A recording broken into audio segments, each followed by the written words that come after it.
好啦，第三題啦，咁啊拆開佢先。ax 唔係喎，abx square 加 acx 加 b square x 加 bc 加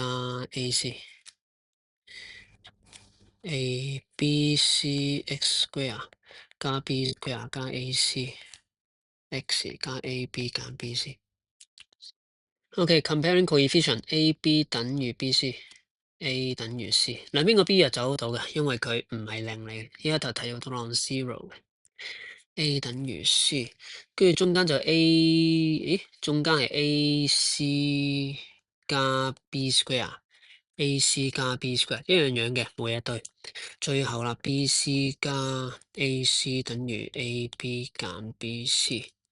OK，將 A 換做 C 啊，唔係將 C 換做 A，因為我哋準備揾 A 係幾多嘛？將 C 換做 A，AB 加 A square，AB 減 AB，AB 減 AB 零咗喎，咁即係 AB 加 A square 係零，咁即係A square 等於負 AB，因為 A 都唔係零，所以都要得嘅，咁所以 A 就係等於負 B。A 等於負 B，答案 C 嚟嘅。